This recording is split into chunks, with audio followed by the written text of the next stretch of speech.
नमस्कार, मैं हूं आपके साथ जागृति मालविया। उज्जैन में आपका स्वागत है। उज्जैन में एक बार फिर सक्रिय हुई फेसबुक गैंग के खिलाफ पुलिस की बड़ी कार्रवाई। पुलिस ने कुल 13 लोगों के खिलाफ मामला दर्ज किया है। इनमें से 6 नाबालिग हैं। दरअसल सोशल मीडिया के माध्यम से अपनी गैंग संचालित करने वाले मुख्य आरोपी ने सोशल मीडिया पर अपनी एक फोटो पोस्ट की थी, जिसमें वो बंदूक ताने हुए खड़ा था। फोटो पुलिस के हाथ लगा और जिला साइबर पुलिस ने शहर के युवाओं की गैंग का पर्दाफाश कर उन्हें गिरफ्तार करने में बड़ी सफलता हासिल की है।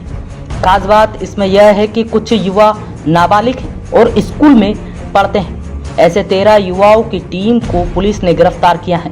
ये सभी सोशल मीडिया, फेसबुक और अन्य साइट पर गैंग के फोटो डालते थे, जिसमें हाथों में हथियार सहित डराने के लिए गैंग के सदस्य रसूख दिखाने के लिए अपने फोटो पोस्ट करते थे। आज उज्जैन एसपी सत्येंद्र शुक्ल ने नाबालिग के परिजनों को बुलाकर समझाइश भी दी है। ये सभी युवा सोशल मीडिया पर सक्रिय थे, जो ग्रुप बनाकर प्लानिंग करते थे। इससे पहले भी पुलिस जिले में 2 गैंग का खुलासा कर चुकी है, जिसमें सबसे चर्चित था दुर्लभ कश्यप हत्याकांड, और उसी की वजह से पुलिस सक्रिय हुई थी। इस बार बनी फेसबुक की यह गैंग क्रिकेट खेलने के दौरान बनी थी नाबालिग की फेसबुक गैंग, जो आज पुलिस के हत्थे चढ़ गई। बच्चा गाड़ी पे रहता है।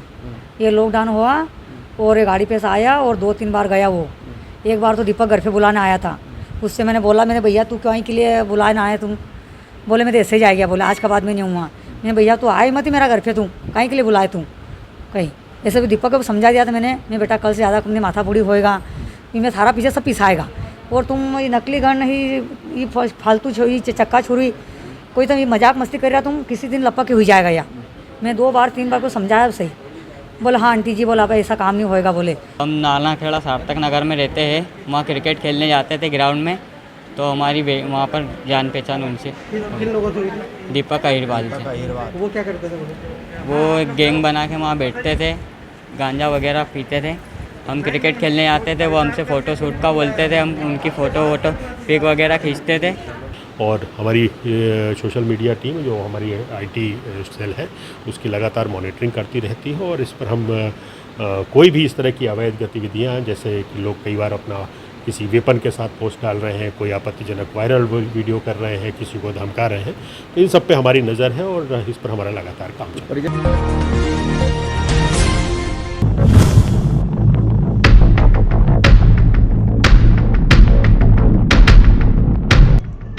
बंगाल में आए यास तूफान के बाद उज्जैन में भी इसका असर देखने को मिला था। उज्जैन शहर में पहली बार बारिश के साथ साथ 50 किलोमीटर से अधिक की तेज रफ्तार का तूफान का भी सामना शहर वासियों ने किया था, जिसके कारण शहर में 300 से अधिक पेड़ धराशायी हो गए थे। बड़े बड़े बिजली के पोल, ट्रांसफार्मर तक गिर गए थे। शहर में पेड़ों के कारण गुल हुई बिजली करीब 24 घंटे बाद शहर के इलाकों में पहुंच सकी थी। आज करीब 12 दिन बीत जाने के बाद भी शहर में टूटे हुए पेड़, सड़क पर गिरी टहनियां और पेड़ों की डालियां दिखाई दे रही हैं। 25 मई को यास तूफान के बंगाल के तटीय इलाकों में टकराने के बाद अगले दिन 26 मई को उज्जैन में भी यास का असर देखने को मिला था। शहर में जमकर बारिश के साथ साथ तेज तूफानी हवाएं भी चली थी, जिसके कारण शहर के बड़े छोटे पेड़ धराशायी हो गए थे, जिस पर से अब उज्जैन नगर निगम कमिश्नर जगदीश सिंघल ने कहा है कि हमारी प्राथमिकता सबसे पहले मुख्य सड़कों पर गिरे पेड़ों को हटाने की थी। इस काम में भी करीब 2 दिन लग गए। इसके बाद निगम की टीमें लगातार काम कर रही है और मानसून के मौसम के चलते पहले गिरे हुए पेड़ों की टहनियां, झाड़ियां हटाने का काम करा रही हैं, ताकि बारिश के कारण लटकर ये छोटी झाड़ियां सड़क पर किसी राहगीर पर नहीं गिर जाए। इसके बाद शहर के हिस्से में गिरे हुए किनारों पर रखे पेड़ों को हटाने का काम शुरू किया जाएगा। शहर के कई बड़े छोटे इलाकों में आज भी ऐसा दिखाई दे रहा है कि मानो आज ही तूफान शहर को छू कर गया हो।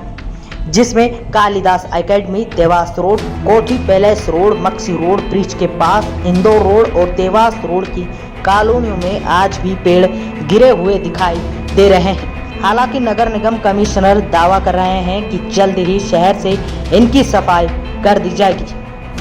अभी हम लोगों ने टीम्स को, क्योंकि अब ये साइड में कर दिए गए हैं, तो अभी टीम्स को ये निर्देशित किया गया है, क्योंकि बारिश फिर से अभी मानसून का अंदाज़ा है कि हो सकता है जल्दी भी आ जाए।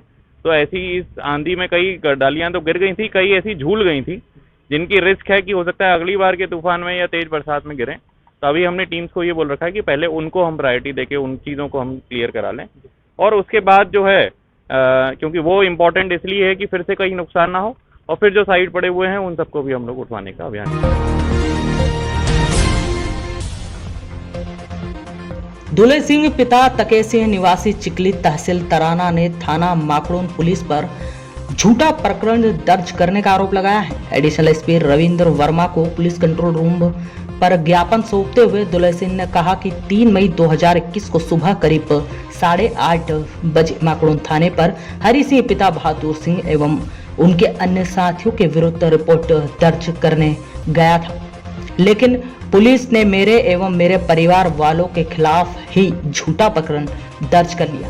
किसान दुले सिंह ने बताया कि मेरे भतीजे भूपेंद्र सिंह पिता कालू सिंह को धर्मेंद्र सिंह पिता कालू सिंह एवं उनके अन्य साथियों ने मिलकर जबड़े पर तलवार से वार किया, जिससे उनकी हालत गंभीर है एवं उनका ऑपरेशन हुआ है, लेकिन दोषियों पर जानबूझकर कोई कार्रवाई नहीं की गई है। वे खुलेआम घूम रहे हैं, मुझे एवं मेरे परिवार वालों को जान से मारने की धमकी दे रहे हैं। उनके द्वारा थाने पर भी मेरे परिजनों के खिलाफ झूठी रिपोर्ट दर्ज कराई है, जबकि घटना के समय हम लोग घटना स्थल पर मौजूद ही नहीं थे। हरि सिंह, धर्मेंद्र सिंह, बबलू, बंटी, लक्ष्मण सिंह, नहार सिंह निवासी गण चिकली द्वारा मंदिर में पूजा करने की बात पर मेरे साथ गाली गलौज की एवं तलवार से मुझे मारा, जिससे मुझे हाथ एवं पैर पर चोट लगी। घटना के समय प्रकरण में आरोपी बनाए गए देवेंद्र सिंह एवं पप्पू सिंह पिता दुले सिंह राजपूत घटनास्थल पर मौजूद नहीं था। वहां मेरे गांव के मोहनलाल की लड़की को लेने के लिए 60 खेड़ा तहसील गोरठ जिला मंदसौर गया था, जिसकी पुष्टि टावर की लोकेशन निकाले जाने पर हो सकती है। उक्त घटना के समय मेरे वहां पर स्थित ग्राम शामगढ़ में पेट्रोल पंप पर भी पानी पिया था। 3 मई को लगभग सुबह करीब 8:30 बजे बाबा किसान पेट्रोल पंप पिपलोन रोड पर पेट्रोल डलाकर 60 खेड़ा जा रहा था। हमारे बालक को उधर से आ रहा था, कुएं पे जा रहा था, तो उसको कुराड़ी में ये तलवार मार दी, पूरा जबड़ा कट गया उसका, और ऑपरेशन हुआ 1 महीना हो गया है। वो दूध और पानी पी रहा है, उसकी हालत बिल्कुल गंभीर है। और हम रिपोर्ट करने गए थे, हमारी रिपोर्ट आज तक बिल्कुल नॉर्मल लिखी है, और सामने वाले ने कुछ पैसा दे लेके हमारे ऊपर 307 ये धाराएं लगवा दी। हम जेल भी गए, 1 महीना रह के आए श्रीमान। महामंत्री है और वरिष्ठ समाज सेवी, समाज के हर वर्ग के लिए काम करते रहते हैं। इनके साथ में सोची समझी साजिश के तहत इनके साथ में घटना की गई और इनके बालक के ऊपर सिर पे चोट आई है, और उल्टा पुलिस ने इनके ऊपर धारा 307 लगा दी और इनको जेल पहुंचवा दिया। अपराधियों को खुलेआम छोड़ दिया गया है। अपराधियों के खिलाफ अभी तक कोई कार्रवाई नहीं की है। उज्जैन जिला शासन और पुलिस की तमाम समझाइश के बावजूद भी लोग नियम कायदे मानने को तैयार नहीं और कोरोना गाइडलाइन का पालन नहीं कर रहे हैं। नियम विरुद्ध अपनी दुकानें खोलकर व्यवसाय करने की कोशिश कर रहे हैं। मंगलवार को इसी क्रम में कोतवाली पुलिस ने नियम विरुद्ध खोली गई 3 दुकानों को सील कर दिया और दुकान संचालकों को समझाइश दी गई।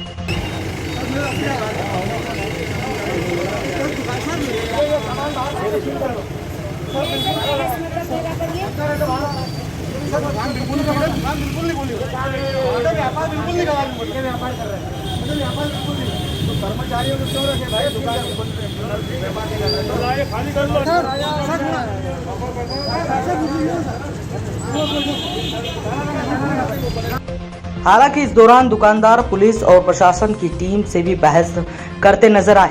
सीएसपी कोतवाली डॉक्टर पल्लवी शुक्ला के मुताबिक कोरोना गाइडलाइन के तहत एक दिन छोड़कर लेफ्ट और राइट साइड की दुकान खोलने की अनुमति दी गई है, लेकिन इसके बावजूद भी कई दुकानदार चोरी छुपके अपनी दुकान खोल लेते हैं और कोरोना गाइडलाइन पालन नहीं कर रहे हैं। इसी क्रम में आज नियम विरुद्ध खोली गई 3 दुकानों को सील किया गया है। इसमें एक दुकान दौलतगंज में मनोज ट्रेडर की है, जबकि दूसरी दुकान फाजलपुरा स्थित बाबा प्लास्टिक और निकास चौराहा स्थित राज ऑटो पार्ट्स की हैं।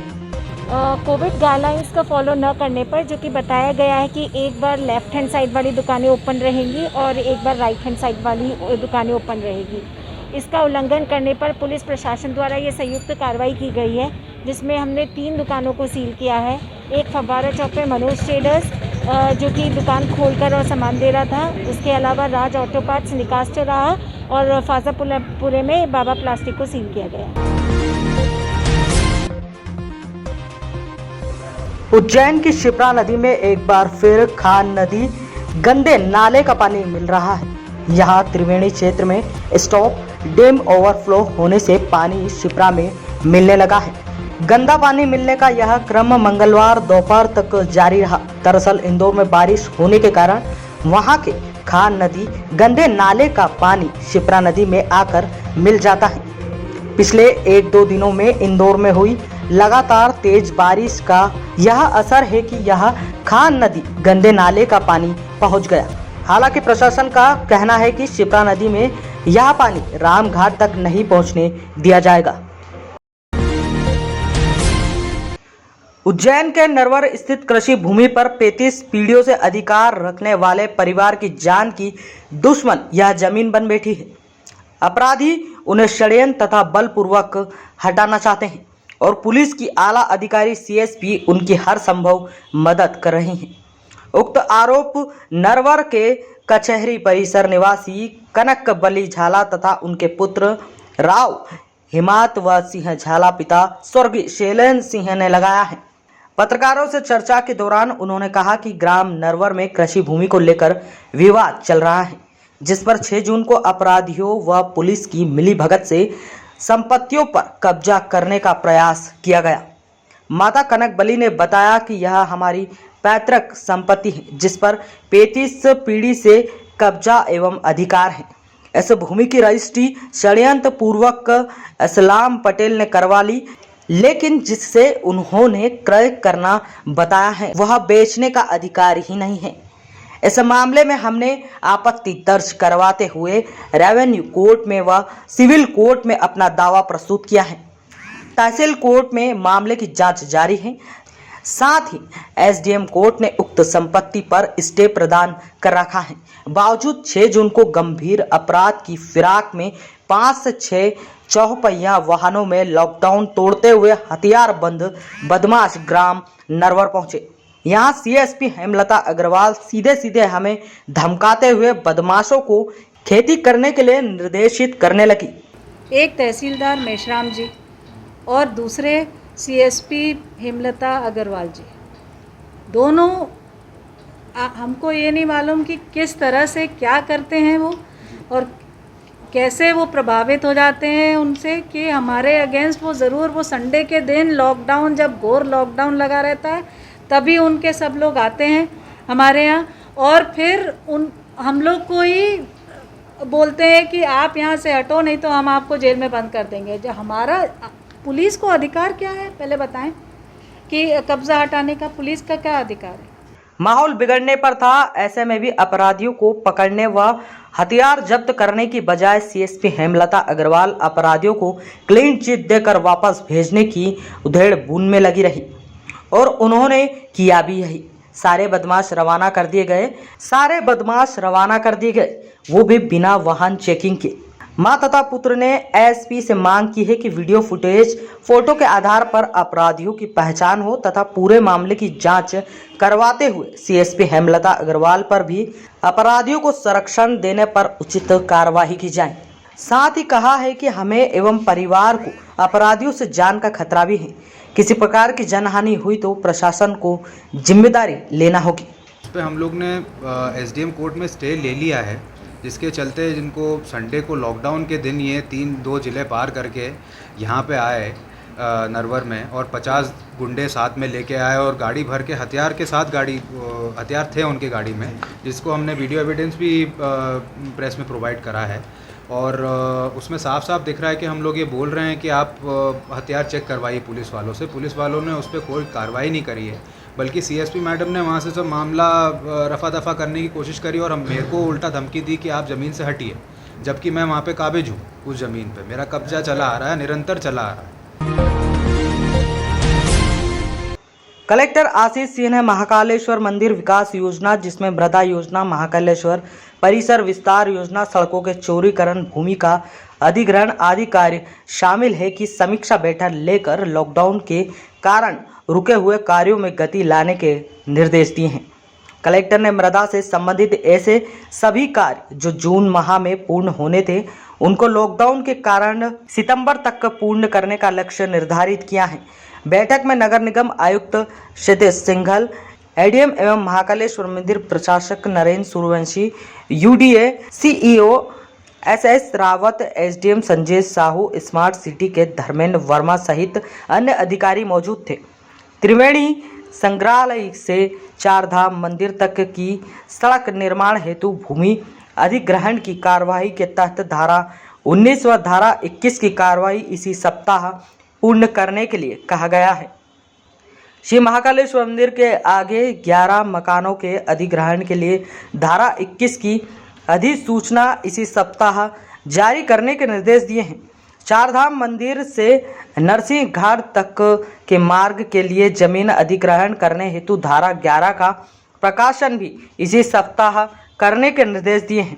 महाकालेश्वर मंदिर के सामने की ओर 70 मीटर क्षेत्र के अधिग्रहण की कार्यवाही की प्रक्रिया प्रारंभ करते हुए आगामी 15 दिवस में धारा 11 का प्रकाशन करने के निर्देश दिए हैं। बड़ा गणेश से छोटा रुद्र सागर के मार्ग व काल भैरव मंदिर परिसर के विकास के लिए जमीन अधिग्रहण करने हेतु धारा 21 की कार्यवाही भी इसी सप्ताह प्रारंभ करने के लिए कहा गया है। महाकालेश्वर मंदिर में फसाड लाइटिंग का कार्य 15 जुलाई तक पूर्ण करने के निर्देश दिए हैं। महाकालेश्वर मंदिर परिसर विस्तार योजना अंतर्गत मंदिर के सामने स्थित 11 मकान व दुकानों का अधिग्रहण किया जाना है। इसके लिए शासकीय विभागों द्वारा नप्ती की गई थी, लेकिन 2 विभागों की नप्ती में अंतर आने के कारण सुबह दोनों विभागों के अफसर पुनः नप्ती करने यहां पहुंचे हैं। महाकालेश्वर मंदिर समिति द्वारा मंदिर परिसर विस्तार योजना अंतर्गत मंदिर चौकी के सामने स्थित है, लेकिन 2 विभागों की नप्ती में अंतर आने के कारण सुबह दोनों विभागों के अफसर पुनः नप्ती करने यहां पहुंचे। महाकालेश्वर मंदिर समिति द्वारा मंदिर परिसर विस्तार योजना अंतर्गत मंदिर चौकी के सामने स्थित 11 दुकान और मकानों का अधिग्रहण किया जाना है। शासन स्तर पर अधिग्रहण की कार्यवाही शुरू हो चुकी है। पिछले दिनों पीडब्ल्यूडी और राजस्व विभाग के अफसरों द्वारा अपने अपने स्तर पर अधिग्रहण की जाने वाली दुकानों व मकानों की नप्ती की गई थी, लेकिन दोनों की नप्ती में अंतर सामने आया। इसी के चलते सुबह एसडीएम एवं पीडब्ल्यू विभाग के अफसर पुनः नप्ती प्रक्रिया के लिए यहां पहुंचे। एसडीएम संजय साहू ने बताया कि मुख्य मार्ग से भारत माता मंदिर की ओर जाने वाले मार्ग की तरफ से 7 और महाकाल थाने की ओर जाने वाले 4 मकानों की पुनः नप्ती होना है। अधिकारियों ने बताया कि जिन मकानों और दुकानों का शासन स्तर पर अधिग्रहण किया जाना है, उनकी लंबाई 50 फीट और इससे अधिक है।